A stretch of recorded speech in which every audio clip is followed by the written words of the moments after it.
welcome to the show, Scott. How's it going today? Good, thanks yourself. Nice. Look, I've been following a company for a while, and actually in Brisbane as well. Seems to be something in the water there. What's happening? Oh, really? Normally I have to explain to people where Brisbane is. It's not Sydney or Melbourne. Well, Yeah, hopefully not too much longer with the Olympics in a couple of years, so maybe it will be put on the map.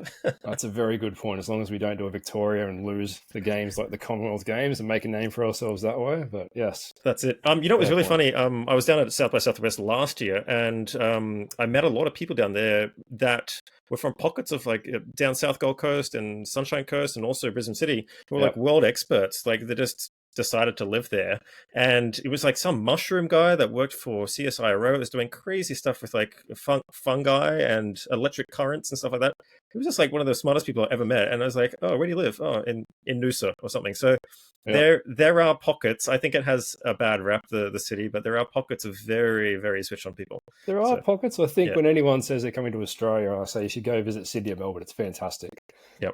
And try to keep people out of here. It's a bit of a hidden secret. It's quite nice living here. I think people are clicking onto it. So, Nice. So um, so can you give me a bit of your story? Because I think you started this company that you're currently doing a couple of years back now. yep. I heard, is Tractor, I think, part of you? I think I've seen you on Tractor Yeah, we Ventures. were Yeah. we were I think the first or second company that Tractor Okay. worked with back in the day Yep. when it was kicking off. I knew Yeah. Matt previously, and it just Okay. made sense for us at the time. So yeah, Yeah, because I saw you in some of their materials. I was like, okay, so and for anyone who's listening, Tractor are doing revenue-based financing options. So instead of like going into VC markets or debt markets, it's kind of like debt based on revenue maintaining and sort of like as a payback yeah, period. I'd, So I'd, I'd describe it as debt for companies that shouldn't be given debt. That's kind of in between a payday loan and what a bank will do. Like there's a business there, but it's not a fish and chip shop, so we don't know how to value it. yeah. Therefore, somebody else has to step in.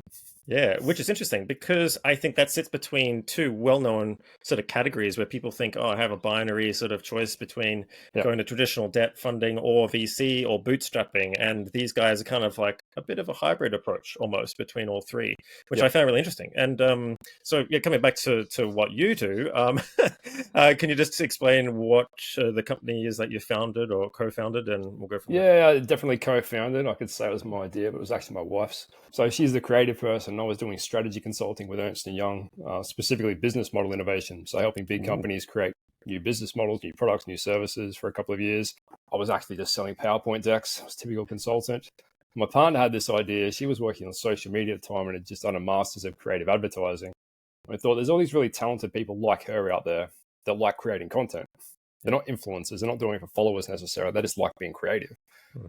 I thought, well, there's all these marketers that are probably struggling to create the content they need. And there's all these people that are being overlooked because they're not professionals necessarily. They don't work in the industry. They just know how to use a camera and they like being creative. So it just kind of stemmed out of that idea. Why don't we just match the two? And that was where Creatively Squared came from. And the name at the time, it was only like 2018, I think we started. Yep. Instagram was Square Photos still. So hence Creatively Squared. Okay, I get it. Okay, this makes sense. I love it because I come across this paper recently, and I put it into a meme. Actually, it's pretty funny. But there's this research paper done by Byron Sharp, Kennedy, and a few others, and the results were actually quite interesting. I think this is back in like 2019 or 16, and it found that they gave groups of different people in the industry two ads and asked them which one earned more revenue. And they've done this on stage as well at many presentations, right? With marketers and agency folk in the crowd, yeah. Yeah. And what their study found, and then also the live tests of it with the audiences, is that marketers didn't know which one was better above random chance. So it's within the margin of error. So basically 52% of experienced marketers could choose which one was superior, right? Yeah. Agencies, it was even worse. It was 47%, which means it's like worse than flipping a coin. So like I found that kind of funny, but the whole industry is built on this predication that to do really good creative, you need to outsource it to an agency. I think that's something that perhaps your business model is challenging or adding to. What would you say to all that? Where to start? Um, I'm not surprised by those numbers. I think at the end of the day, that's the Mike Tyson quote. Everyone's got a plan until they get punched in the face. So whether you spend a year and have 500 people working on your ad idea, or you spend a day, you still don't know if it's going to work until you put it in front of someone. But that used to take If I was doing a TV ad in a Super Bowl campaign, it should take a long time. You should do pre-testing and try to increase the chances from the 48% to maybe 49%. But that's not the world that we live in anymore. So the faster you can test something and see if it's going to work, the better. And that's kind of the idea behind our process with how we use our creators and what we do now. Interesting. So, I mean, I'm definitely on board with that. I mean, from my experience as well, this is just something that no agency is going to admit to. Off camera, some people I've interviewed that have creative agencies or in the agency game have admitted as much, right? That they a lot of what they do is basically wrong or it doesn't work. But of course, like sometimes the trust is put in them. There's a process around that production process that the client is ultimately kind of buying into because they don't have in-house capability. I just found your model like it was a bit of a different way, going almost like democratizing who's the best at creating creative as opposed to having this binary choice between in-house or agency. So where is this blurring and where are people finding success in your experience? I think, and again, not coming from the industry when we started this, I've been learning as I go for 6 years. But my understanding of it, my view is when it was that TV centric world and it was big, the campaign idea for the year or for 2 years, it made a lot of sense to do that and spend a lot of time on it and get it right.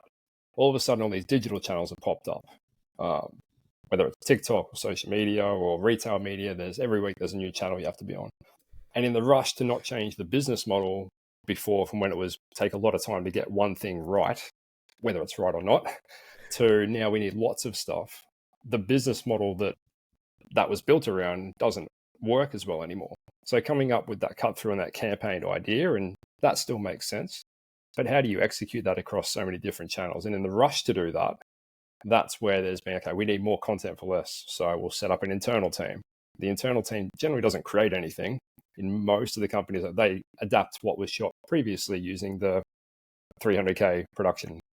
Or they're a bunch of designers because I can't go out and shoot in 20 locations. That's cost prohibitive. So we're going to have a lot of design assets, and hence all of a sudden you open Meta and you've got the big companies are showing nothing but a pack shot with some kind of render behind it. So kind of like we need to do more with less without changing that model. Whereas the other thing that's changed is I think it's more influencer marketing and creators has kind of become one. They've rebranded themselves. Yep. But the big driver, in my view, is mobile phones. Everyone can create something. Everyone's a photographer. Whether or not they're good at it is a different question. But everyone's got the skills and something in their pocket. So some people have gone down the path of, I want to create an audience and I want to sell something to them, and that's a valid way to go about that. Other people there's more photos and videos being created these days.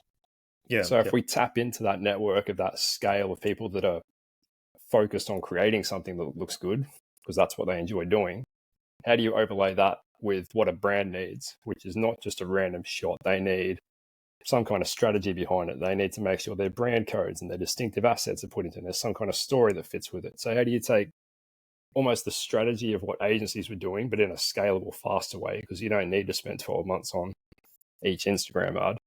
How do you marry that with the production that's out there that is kind of being overlooked because it's not about social followers? Like I see our network as, if there was no social media, they'd be creating something else. They just enjoy being creative. Wow. Okay. So how do you marry those two to then produce the actual creative that people engage with at scale? That's the spot that we're kind of trying to target. Yeah, I think there's like two things that come up here. One for me was 2019, 2020 TikTok sort of boom really, I think, changed the game around the quality filters. So if people don't understand what it is, like social media success used to be based on number of followers you had, and then there was some kind of linear test between the number of followers and how much your post would reach out based on your following. And then TikTok really sort of changed the game, going, let's democratize it. Let's see which content wins the best. It doesn't matter if you got like 10 followers or 0 or like 1 million. Whoever has the most entertaining content that most people respond to kind of wins the game. And that really upended a lot of the models, I think. So I just want to come back to what you said about you've got content people that aren't influencers creating content. Like what exactly do you mean by that? And is this an opportunity people are missing out on? Well, it could be, I think our network sort of ranges from, it could be a stay-at-home mum who knows how to use a camera. It doesn't mean she's sitting there posting 10 times a day trying to grow a follower account. She just knows how to use a camera. Or it could be a hobbyist. We've got the accountants and lawyers that maybe their job isn't as creative as they would like. So they get into photography on the weekends or nights or something like that. So you've got to kind of that skill where you don't have to have $20,000 of gear in a studio to create a good photo, but you have to be interested in how photography works and or videography and that side of things. So it ranges from that up to, now we have more professionals. Maybe it's somebody works day in, day out, but they've got a home studio. So we're not trying to tap into the production agency network. We're not trying to replace that. There's a time and a place for that, but it's everything in between that where, as long as you know how to use a camera, you can follow a brief, which is the other key thing that we look for, because there's no point being able to create something that's got nothing to do with what the brand wants. But there's millions of people out there that are interested in creating content, but not necessarily all the 90% of an influencer kind of thing, which is all about how the algorithms work and gaming, all that, like the actual creating of the content. I had a CEO of another company, kind of an influencer marketing company, who likened it to, he said that it's the difference between a restaurateur and a chef. Mm-hmm. So a chef cares about their craft. They don't care about running the restaurant and everything else. A restaurateur knows how to cook, but 90% of their business ends up being the rest of the business. Yep. So if you look at creators these days, 90% of what they do, or photographers for that matter, who are running their own business, 90% of what they do is not creating content. It's all the stuff that goes around it. So we try to focus on people that just enjoy creating content and then bring opportunities to them. Yeah, interesting, because the way I look at creative content, and correct me if I'm wrong here, but there is in-house versus out-house, right? So out-house, the agency traditionally was very good at taking a brief or getting the brief out of the client, or creative brief, we call it, right? Which is like, what exactly do you want? And then they come back with some kind of big idea or sort of like a macro creative idea that has lots of different permeations or iterations that they can kind of go in. And then, they kind of create some mock-ups of that, get approval with the client, go back, do the finished art, get all the approval sign off, and then, gets published and distributed, right? Yep. So for me, like when you go to an influencer, they are taking your brief, hopefully you can brief them, but you're leveraging them for two things, creation and the distribution of it, right? So you're kind of hijacking some of their reach through the following that they've curated, as well as getting the content, right? So you're saying then you can tap into your network just to get the creative done, and you help make sure that's on brand by creating a bit of the technology around the briefing process. Is that right? Exactly. So our software is around the briefing process and matching with the right creators and being almost quality assurance in between. So it's a mix of people and process. So somebody checks off and is overseeing the process, but the platform's doing a lot of heavy lifting to make it scalable globally. But exactly as you put, with an influencer, you're tapping into the content and the distribution. Now, whether you want both of them, you're paying for the audience, no matter what. Yeah. And so if you look at most influencer platforms, and a lot of them add, content projects or content, only, to apply to be on there, you need a minimum of 5,000, 10,000 followers. I can tell you there's a lot of people out there that are great at creating photos and videos that don't have that many followers. That's it. It's kind of like, it's very true of lots of things, actually. Like it's very rare to find people that are good at all those skills. It's kind of like running a business, right? Like the salesman versus the operations person versus, the executor, often different people, or the visionary strategist, are laying on top of that. You can't generally be good at all of them. Like it's going to be a weakness. Okay. So I think coming back to your point earlier on TikTok too I think that was a major shift, and it was more around changing from, social graph to interest graph, which makes sense. I was following all my friends beforehand. Maybe the content your friends post is not the most engaging. So if you think it from the business point of view, they want people to be on the platform longer. It makes sense to orient it towards, interest. So the best content wins. And now you see a mix of both. And I think Instagram's a good example where sort of Reels is a lot of interest-based stuff and trying to keep you on the platform, but then stories is still mainly the people you follow. So you can have one or both, but it's definitely changed the game in terms of the value of influencer marketing, or whatever we call it. We're doing, we call it creator production, but we're not studio production and we're not influencer marketing. So we need some marketing as well to solidify what is this category. Yeah, well, it's kind of new, isn't it? And it's like, how you describe it, I kind of use like analogies between existing tech or ways of doing things out there. And it's like, oh, what kind of bit of that, a little bit of that. And then people get confused. They're like, well, what are you? But like, can people use this for the bigger picture kind of core creative idea, or do you work with the client before that, or how does that sort of work? Because or does the agency do that and then they come to you, or I think it varies. So like, we can work with customers where they don't have a big creative idea. So I think you find particularly out of the small or medium brands, maybe there's not one idea. They just are putting lots of ideas out and seeing what do you need resonates one with big people. creative idea anyway? I think that's a bit of a I fallacy think sometimes, right? But I think it probably is in some situations. It still makes sense. I think tying everything you do together under one common idea makes sense. So making sure there's some kind of consistency with that big idea across multiple markets makes sense. But how you execute on that should be completely different. So yeah, I think there's a time and a place for it. But maybe it goes the other way around. So instead of starting with let's spend a year on what the big idea is and have one, in effect, shoot our shot once. What if we were testing a dozen ideas every week? And then after 6 months, hey, these ones are really resonating with people. Maybe we should take this and workshop it to the big idea. yep. And when it's time to run the Super Bowl ad, we know this works. Well, exactly. And I think it's like there's a bit of that exploratory process. I know when I was doing this for a couple of clients as well, like it was amazing how some of the ad creatives you would use would work, and you thought, oh, that will never work. It's like it looks bizarre, or it looks crappy, or it's like lo-fi or whatever, and for whatever reason it just works, and you're like, oh, I was wrong.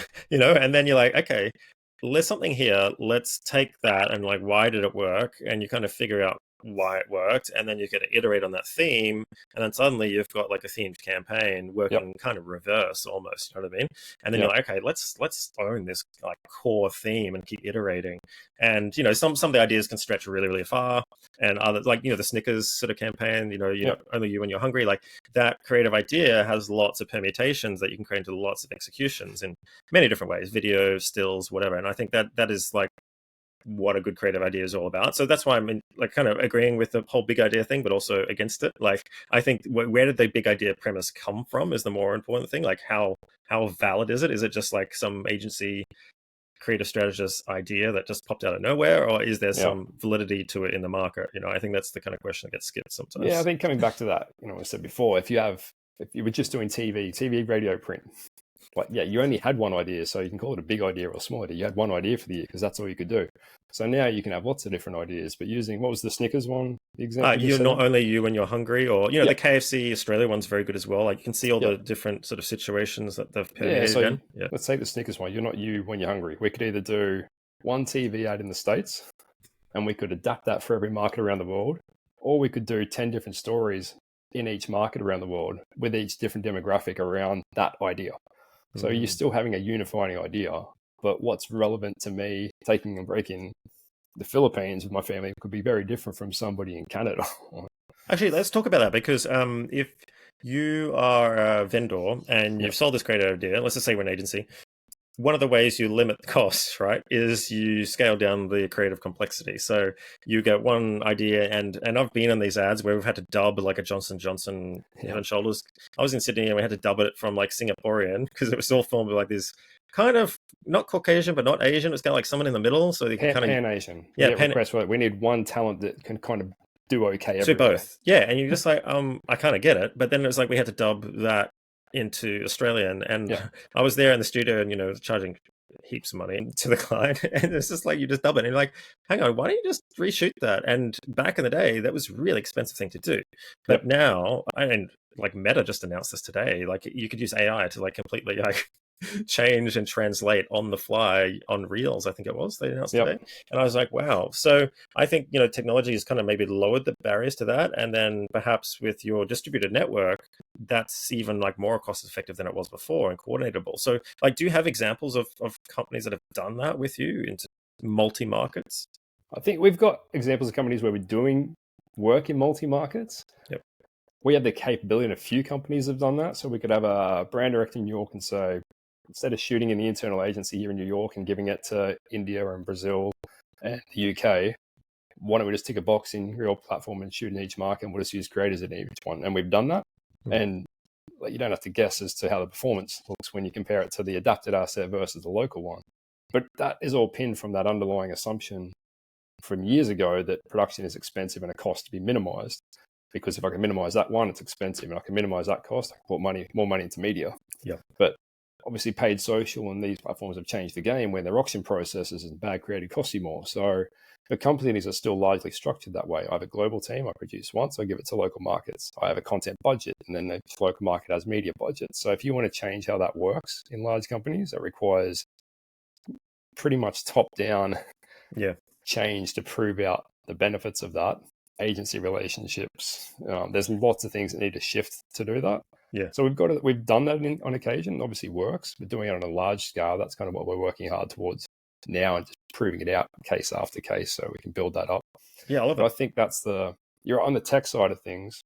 The focus has been more on scalability of adaptations. So we see tools like DCO, like dynamic content optimization. You'll see where you've got a template, you put in 2 or 3 images, a couple of different variations of text, and all of a sudden, bang, you've got 100 ads. You've really got one ad that looks kind of the same 100 times, instead of just shooting maybe 20 videos, which probably cost a lot less than doing the one big shoot and then scaling that up. So there's a middle ground between when do you shoot with a production agency and do the expensive shoot, because there's a time and a place for that. When do you shoot using creators or some other kind of model to sort of do a more scalable, faster, more cost-effective way? And when do you just adapt to what you've got, to your point, using the language adaptations? That's a great way of using AI to make that faster. Yeah, exactly. Interesting. So I just want to go through some of the different mentions, because we touched on these before, but when you're doing creative production, there's like and we're talking like all size companies here, right? So lots of different people listen to this. So you might be a very small brand that you're owning yourself and growing up as a founder. You could be someone medium size or a large business, right?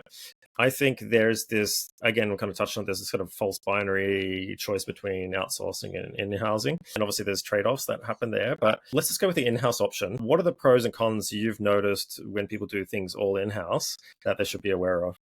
I think in-house, when somebody's there day to day working in-house, they understand the brand better than anyone else, and they're going to move faster. If you can tap somebody in the office next to you, nobody's in offices these days, but you get the idea. Obviously, they're going to understand how things work, and they're going to know the brand and be able to do things quickly. So quick adaptations, I need a quick language change, or legal said to change the copy. That stuff's always going to happen faster in-house. And I don't think you can get away from in-house teams. There's a lot of benefits to doing that over outsourcing that to agencies where they need markup and to make money themselves. So some of that stuff should be brought in-house. And I think a lot of companies have gone down that path. The downside is that in-house teams can't create the type of content that performs the best, particularly on social channels. They're not shooting photo and video content. If you have a studio, there's only so many things you can do in one little white box with the same person and a camera. Like, you're going to run out of content or ideas, and normally it'll end up being product shots. So product shot, flat lays, that kind of stuff. Exactly. Right? You can do that, and even that, I've got to get new props every week, or I've got to, you're singing out to the brand manager, hey, can you be a hand model today? Because like, I can't shoot this. So, and I've seen multinational companies that have set up. We've now got 2 or 3 internal content studios, and you look at it and it looks like the size of a toilet, and it's like some grad with a camera. And the other thing I've noticed as well, because I was doing this recently, is that no one wants to be the face of the brand. So no one wants to be the spokesperson. No one wants to be like pictured in shot. And like, obviously there's legal ramifications around that, employment contracts, but like everyone's afraid of like being on camera. So it becomes this very, very impersonal, all the creative ideas. Exactly. So I mean, that makes that in-house, it makes a lot of sense if you're doing, quick adaptations and design assets, and if somebody jumps on Canva or that kind of stuff. It makes a lot more sense to have a team doing that in-house. But they can't do the production part of it, and that's the bit that's sort of missing there. And sometimes whatever the strategy side of things as well, I've noticed like somehow they kind of need a bit of hand-holding sometimes there, or reformulating the thoughts, or an independent perspective, because they're so sort of unidirectional and affected by their own internal machinations and ideas of how things actually work, that they kind of need that external force that I think agencies provide really well. Yeah. Imagine the creative people. That's the appeal. In an agency, you get to work on different ideas and different, that's kind of what's the appealing aspect of being in that world versus just, a single brand. So bringing those external perspectives. They call it the curse of knowledge, if you want to use a term. It's like the more you know about it, the more you stop thinking like your actual customers, and you start assuming things that actually wasn't the case, because you know so much more. You forget how to create content for that person when they're at that very early stage of knowing who you are and what you do. Yep, exactly. So I completely understand. That makes sense to me. Yeah. Okay. So then agencies, like they do the strategy side of interpretation side of things well because they're doing this day in, day out with so many different clients. They don't suffer from that curse of knowledge. They've got generally a pretty solid network of productions, whether they do it in-house or outsource it to an affiliate or a very close relationship production facility. They have that sort of briefing process I've noticed between the three Yep. or however many jumps go. So it does work, takes a bit longer, but you'll get kind of quality back because they do all the checks and balances. Yeah. But what are the cons with an agency? Careful what I say here. You've hit on all the pros. I mean, they can Yeah. pretty much do anything. Yeah. The cons are because of that quality and the scale and all the different processes that happen internally to get that right. Mhm. Moving quickly is not something they're good at. So if you want to shoot in 20 locations in a week, that's not going to happen. Could they do it? Of course they could, but they're not going to be able to do it, efficiently. So you either have to be slow and methodical and understanding how creative people work a bit more the last few years. They need time as well. Like you don't just, I need the great creative idea this week because of a deadline. They need to go and, I don't know, walk around the block for a week and do nothing. And then the idea pops into their head. And I don't know how it works. I'm always amazed by it because I'm a logical thinker and it just doesn't make sense to me. But you're going to get that quality. You're going to get the big ideas and you're going to get all that stuff that they can do. But it's that speed of like, how do we execute this on like really quickly across multiple channels? Like that's going to be harder to do because you can't do both. You can't be set up for speed and efficiency, but also, quality and quality assurance and obviously the costs comes as associated with that because there's markups along the way, right? So, exactly. You want the best creative director in the world and there's only, 5 in their league. You're going to pay for that, as you should. Yeah. And sometimes I found with agencies as well, because they're a third party, and this is just true of any outsourcing to a vendor, there's going to suffer from that sort of like that inherent principal agent problem. So sometimes they have their own interests at heart, you have your own interests at heart as a client, and there's going to be like sometimes you'll meet and sometimes there'll be different sort of incentives at play there. Yep. And I think the business models around those are also interesting too. Sort of, fixed fee or trying to align incentives. So, one does well and you do, both parties do well. Some interesting things happening in that space, I think. But you're right. You're always going to come across that. Because at the end of the day, you're both running independent businesses that have different objectives. So it should be a partnership and you should be aligned on what you're trying to do, but they are two different entities. Okay, so what about then, there's some other things in between these two sort of binary choices, right? So obviously, you sit somewhere in there. There's influencer platforms we mentioned. There are freelancers. Let's just say you want to do stuff in-house, then you can go to these freelancer platforms like Upwork or whatever. It doesn't really matter. Yeah. What are your thoughts on those sort of like other kind of substitutes? Yeah, I think they're the four we've sort of come across. You've either got the agencies, you've got in-house teams, influencers, and the content they produce is really valuable. I mean, you should repurpose that. If you've paid for it anyway for their audience, you should repurpose that and use it as much as you can. So that's a third option. And then there's always the tech side of things too. How do you scale, whether it's DCO, it's AI now, or anything else? How do you use tech to scale what you've got or do things faster than before? So I think they're the four main ones. I think we see this as a bit of a different category that sort of takes a little bit of each. Obviously, when people think AGI, they're thinking of immediately, I tend to find anyway in the marketing advertising niche, they think immediately of creative production. Obviously, there's many other ways to do it, but that's the thing that comes to mind because it's what concerns most of their lives, professional lives. Are you threatened by that, or where do you see that being useful and less useful, or what do you think? No, I think there's certainly threatened by it. I think it's a tool to use. I think because it's new, the creative industry is kind of a bit wary about it. But I mean, the core concept's been around for quite a while around how AI works. And I don't know if you've tried to hire a data scientist lately, but like they're not out of work. No. And AI can certainly analyze data pretty easily these days. So, accountants, lawyers, they still have jobs. That hasn't been put out of business yet. So even if it was going to happen, it's not going to happen anytime soon. I think where we see it as being really useful, one, for our creative community. So some of the things you would see posted online when, some of the open AI stuff, here's an ad somebody created. What they didn't tell you was this person spent a week and went through about 8,000 prompts to get that right. And then they had to Photoshop at the end to get all the brand to look right. So it would have been faster to pick up the camera and do it in the first place. But the fact that it can create something is pretty cool. So there's that aspect. So rather than building anything into our platform, we've taken the approach of a lot of our creators, as I said, they're creative people, they like being creative, and it's a tool they can be creative with. So rather than putting the tool in the front end and asking a brand manager who's got about 2 minutes to work on this to go and prompt this for the next hour, just say, I want this AI project, and we'll funnel that out to a creator who specializes in doing that, and they'll create something and maybe you get it back a day later. So that's kind of the approach we've taken. But I think the more useful area is like adaptations and editing and changing things. So yeah, language and voiceovers. So if you've got an ad that works really well and you want to do it in 20 languages, that's a really cool use case of that. Sometimes when you've got a photography project, or we've created something and maybe there's something in the background because it's somebody shot this at home that you don't quite like the color of the cushion they had on the couch or something. It doesn't fit with the brand, or how do we quickly change the color of that, which before took a lot of time in Photoshop and now is becoming easier. So it's a time saver. It makes people more efficient. I think there is an aspect of being creative with it, but I don't think it replaces that creative eye or idea for creating something in the first place. Yep. Or picking up a camera. There's just going to be different times to use one or both. I was speaking to Branka, your colleague, earlier in the week, and she mentioned some very, very famous large brands use your platform, right? Which I kind of found, curious, because I was like, hang on, if they're really, really large, like, wouldn't they just rely on the agency to do everything? Because my experience with like large brands is that they're very hands off, right? And they got their networks in place, they got their RFPs in process, all kind of stuff. Like, why would they go out and approach you? What's your answer to that? And can you give us any examples of what's happened? Yeah, so we work with most of the big CPG companies, Nestle and Coke, Unilever, P&G, in varying degrees around the world. And it's all directly with them. You're right, they've all got agencies. They've got hundreds, thousands of agencies in some cases, it seems. So they've got plenty of people that can do a lot of content for them. Yeah. Do they have people that can do it at the speed, scale, and the type of content that actually works online now? No. So it's not replacing them. It's just using a different tool for the right job. So I think that's why they're sort of coming to us.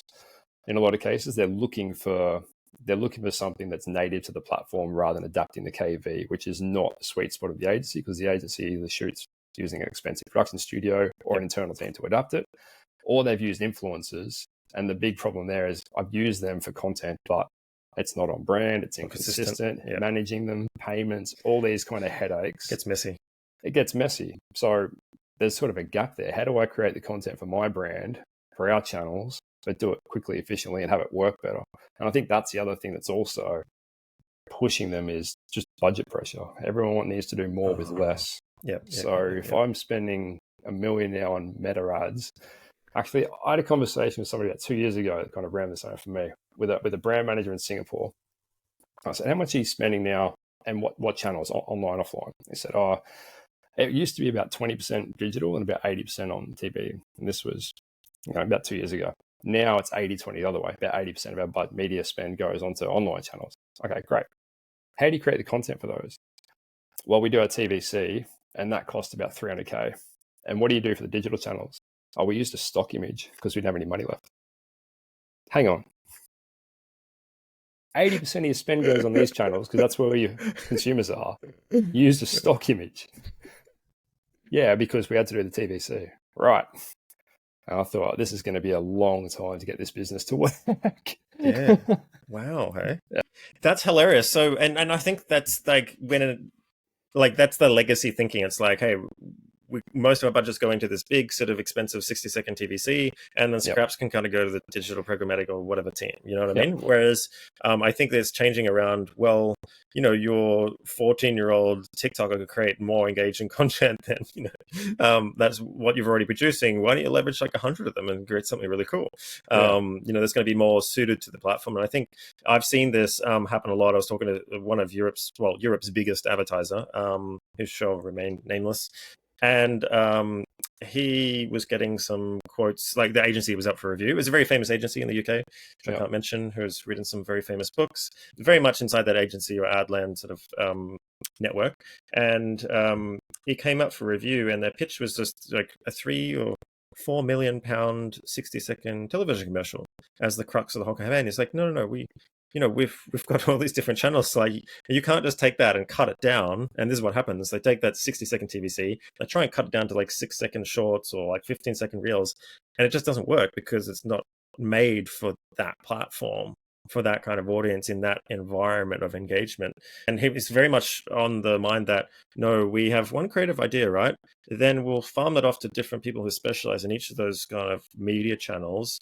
They'll create content based on that sort of core theme, and then everything's going to work, and we'll put media spend to everything to boost it all up. And it was a very much of a changing of the process of what used to happen. And I just feel like, okay, that's the way I do it, right? It's like, seems obvious to any sort of modern business, but there's a lot of other people sort of trapped in that. I think that old way of doing things.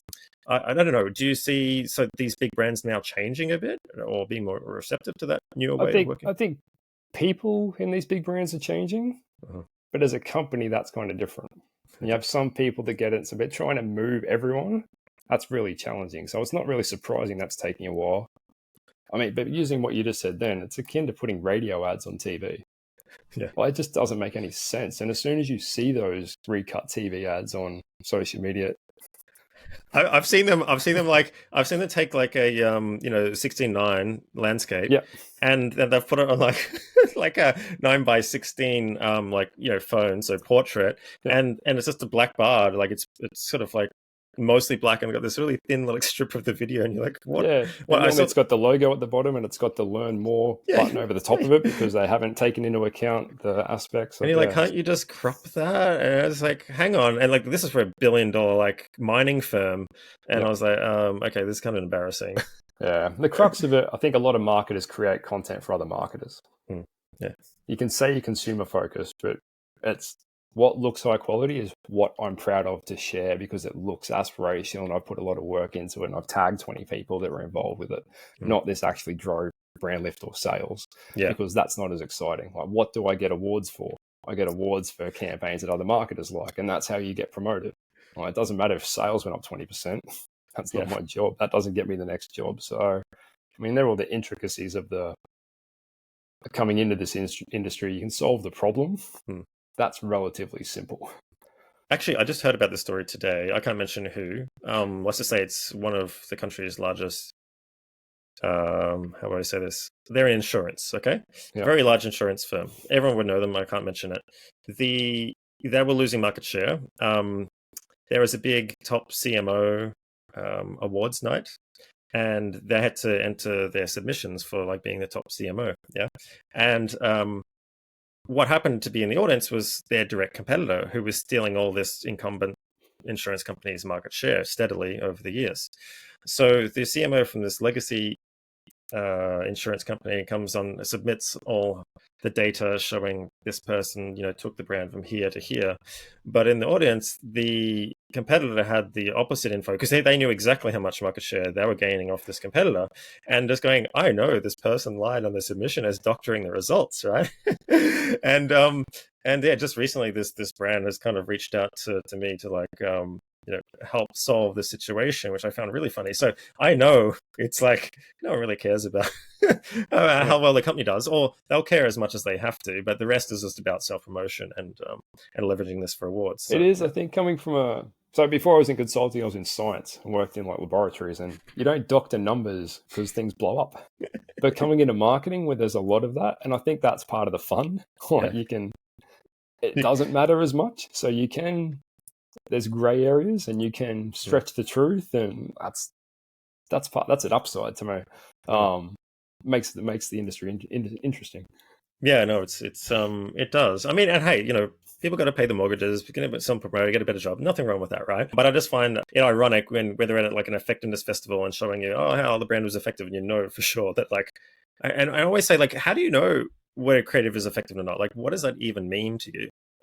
That word effectiveness is really fascinating to try to understand how that works, because if you go to a CFO and ask them what's effective, it's like a return on investment.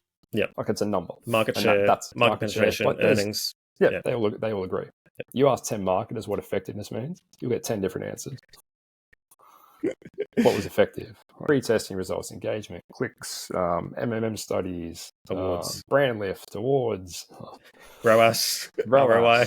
Yeah, exactly. It always varies, and it's always different. And I think that's one of the, it's one of the difficulty things for marketing teams. If you can't convey to the rest of the business the value you're adding in numbers, because that's how the rest of the business works, that's when you end up getting budget's cut or fired. You Yep. need to, I'm asking for X dollars, what's that going to give the business? You need to have something, pick a metric, pick something to say we've added value, Yeah. not just it's long-term brand building, trust me. Okay, so this brings me on to something I want to ask you, because there's lots of common misconceptions in the industry, especially when it comes to effective creative. We're using that word effective again. Yeah. What do you think are some of the biggest misconceptions that you've noticed working with firms that have interacted with your platform around this? I think we're still learning as we go. And the big thing for me, I don't have a background. So I'm just constantly, how do you do this? How does it work? But I've got that kind of analytical mindset to it all. So the way our journey's kind of stepped through, firstly, people would say, I don't have budget for content because of various reasons. Right. So then you would look, okay, where's the biggest part of your budget go? It goes into media spend. Right. Which channels? Social channels these days. Okay. How do they work? Well, they're auctions. Okay. So if we made better creative, then you would have more budget there. Yeah. So they kind of answer that efficiency question. Right. These ads are cheaper to run. Step one. Then the next question comes up, did it actually work? Okay. Well, how do you measure it? You tell me. Well, firstly, click-through rates comes up. Some kind of engagement, likes, comments, shares, something. Okay, we can measure that. That makes sense. But what's the next one? Then you'll get the next market who doesn't believe any of that. And then it's brand lift studies or pre-testing studies or whatever it may be. So, purchase intents, these kind of things where we're going to surveying people. Right, so you add those on top of it as well. Then there's, how do you go past that? How do you track sales? So I've got some companies that have, I know a couple of large CPGs that have set up D2C company brands purely to be able to measure the data to apply the learnings to third-party retailers like Amazon or Coles or Woolies who maybe don't have the data in some cases or don't give it out freely. So how do you prove that effect does this actually kind of work? like an isolated pilot test almost that they Exactly. can control. If it works best over here, then we can apply the learnings to what we're going to do in third-party retailers. But I think that effectiveness thing it's tricky because there's different ways that obviously in digital platforms you can measure more things, but are they actually having the impact you want at the end of the day, which ultimately should be sales. But you should see it in sales figures if things are working, at least medium term, longer term.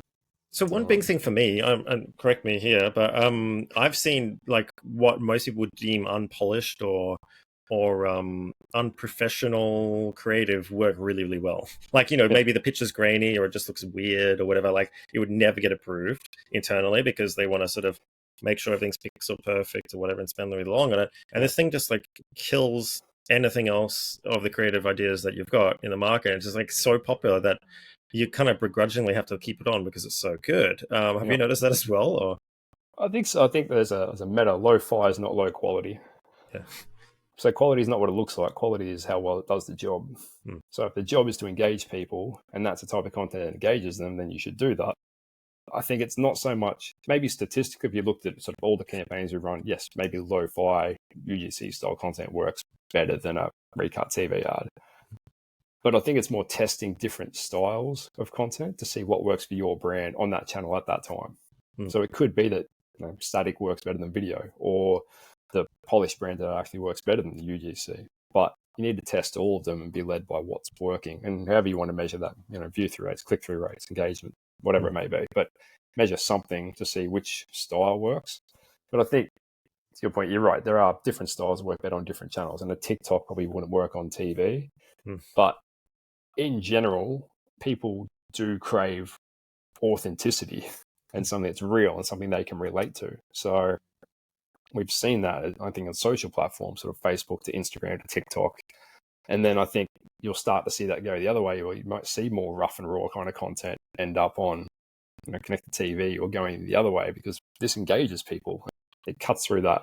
If they've just seen the same type of ads over and over, it also cuts through with something that's more engaging and sort of breaks the concentration. So that pattern interruption, I suppose.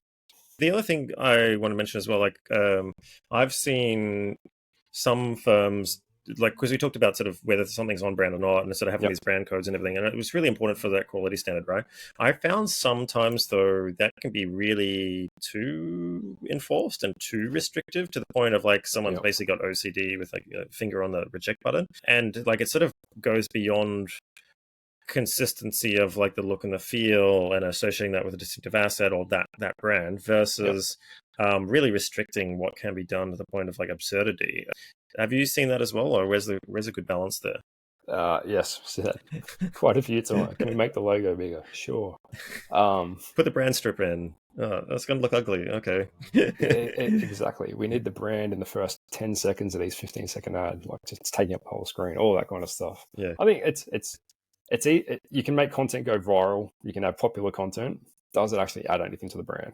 You can have something that's all about the brand, but if it doesn't engage people, what's the point? Mm-hmm. There's a middle ground, and the middle ground is definitely away from the brand. Any brand manager out there, keep in mind, people don't care about your brand. No one cares. They care about themselves. But if you're doing content and putting it in front of people, you need to make sure that they recognize it as your brand. Hmm. Otherwise, it's kind of pointless. So, if you're testing a lot of content, you see something that takes off, go and turn it into a branded ad after. Put some of the branding and logo and distinctive assets in. So once you've run a lot of content, and that's what organic, so particularly TikTok, is really good for. It's testing the ideas, finding something that works. Now, how do we brand it and then put paid behind it? There is a balance, but it's definitely more away from the 200-page brand book to do the one TikTok ad. That's been my experience as well, and I think people lose that sort of what's the first principle here is like it's got to be branded in terms of like reminding you of that brand, and that's it. Like Yep. It's got to identify, it's got to sear into your brain, and then you associate that brand with that content. That's as much as you need to do, and I think some people go way too far. They do overcomplicate it. You're right. Yeah. It needs to be distinctive. Do people recognize it as you? And what's different about you from competitors in the same category?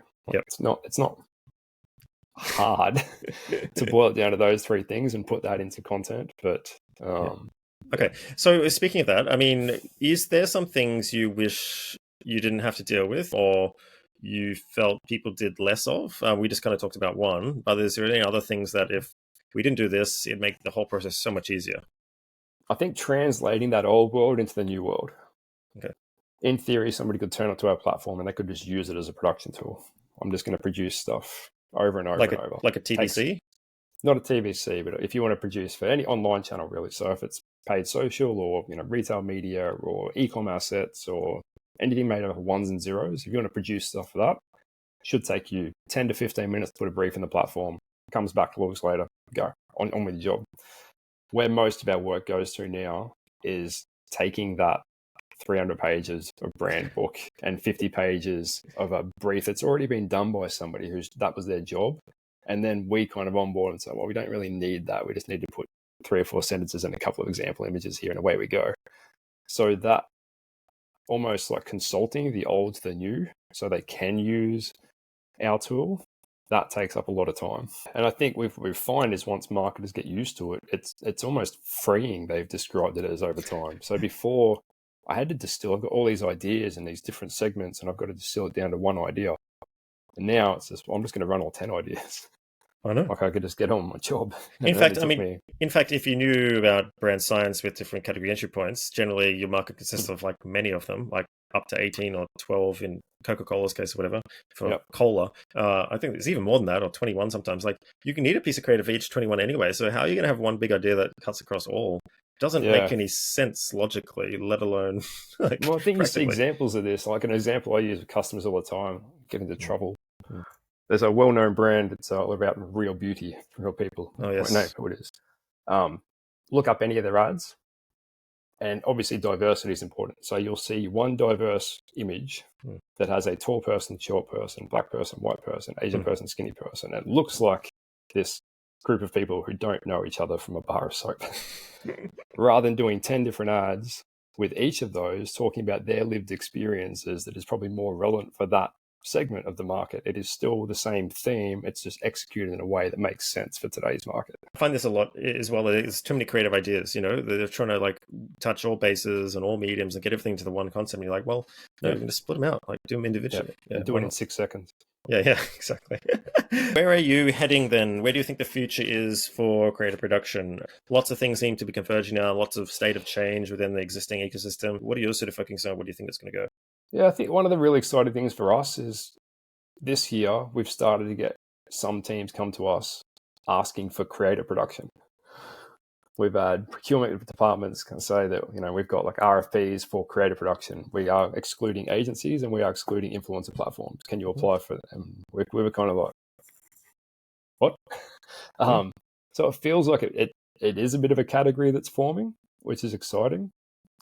Because that becomes normalized. I think that helps everyone. And there's, not many people sort of looking at the world the way that we are. Is this from this like in-housing sort of trend that's almost sort of started to happen, do you think? Or? Sort of. I think the in-housing, I think that trend's almost going past that. We've got a lot of teams that use us that are in-house teams because they recognize they can do a lot of the stuff cheaper and faster internally now, but they can't do the actual production side. So while we can do, here's some ready-to-use, properly produced ads from the content we create, we can also just feed the raw assets to a team that's there, and they can do that as well. So it works both ways. So for us, most of our time is going on to that education piece with customers on how to use this, where does it fit into your existing setup and your org design, and all those questions with how to use it and where it fits, not so much what the actual solution is. Interesting. Okay. Yeah, because I've noticed this as well. Everyone who goes, oh, I'll just do it myself. I'll just use Canva. It's really easy. Every time I've seen this, unless I've done this before, they start using it and they go, oh, this is actually really hard. Oh, and they're trying to space these things out and use the images. And like, oh, like there's a bit of skill to this actually. Yeah. You know what I mean? Yeah. Like there's something to this that I thought it'd just be easy. And they get this sold this sort of like, by the platforms themselves. This is going to be easy DIY. And then no, it's not. Yep, exactly.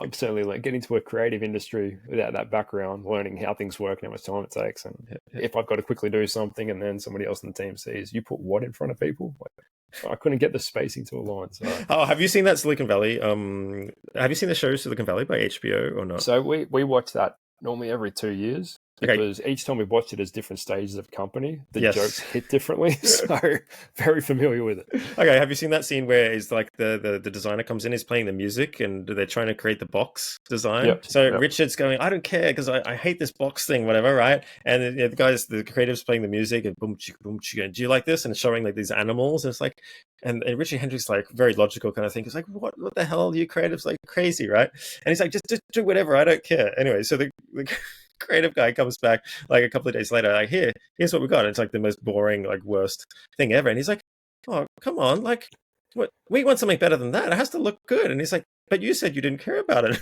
right? And the guy's like, no, but like, make it look better. Like this is a reflection of us and, our brand, And the creative goes, well, I could do this, I could do that. And he's like, yes, do that, make it look good. So it's kind of like this duality that exists, I think. Yeah. Sometimes. I don't care till I care. Yeah. And I didn't know what I wanted until I saw it. Yeah. I don't want that. Yes, but sorry, you were going to say something before as well. The future of creative production, like in-housing, and then... Yeah, I think where we fit in that world is a lot of time going to that. And also just, for us speeding things up too. So, how do you come up with those 20 ideas? And there's a lot of interesting things with AI there, not so much on the production side, but the process side. How do you take the research from, competitors and ad trends, and how do you sort of make that into coming up with new ideas faster? We can do it pretty fast now, turning around 20 new ads in a week, but I think there's always scope to improve that. So that side of it on the product side, and then with customers, there's just a lot of education around, what this is, what's different about what they're doing now, how it fits into their internal teams and influence of marketing and agency structure. So, and it's funny. It's funny, like how some people think AI is going to be a threat to all this. I was just speaking to someone who does social media content very well, like multi-million-dollar business in Sydney, and he's like, and I showed him the Meta announcement today around, I think it's 1 million advertisers are using. Is it 1 million advertisers are using Facebook? Meta advertisers are using AI features already, and it's like they've created 15 million ads using AI, whatever.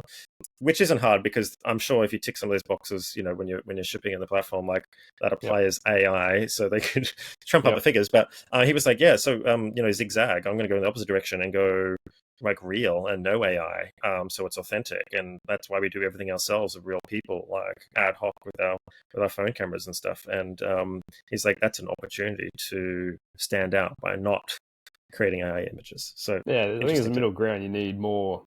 You do need more content, but you need more content that works. Just not create 1 million ads using AI. People, you look at an AI ad and you see this is an AI ad. Like, people already recognize it. You don't need to have tech to tell you what it is. So there's definitely a middle ground, and we'll see we'll see more of that. Interesting. Okay, cool. Well, hey, thanks for coming on the show. And I think this is a really good a bridge to two other episodes I've done on creative strategy. This is a bit more production focused, and so was the last one. So the other two were with the Tinkerbell XMDs from Tinkerbell. It was a bit bigger agency, and then the other one was with Brett Friedman in New York, who runs a bit of a creative strategy kind of platform that he's creating. So I think between those three episodes, people got some really good ideas of maybe the new way of doing things. And yeah, thanks for being on the show and chatting about creative. That's right. Thanks for having me on.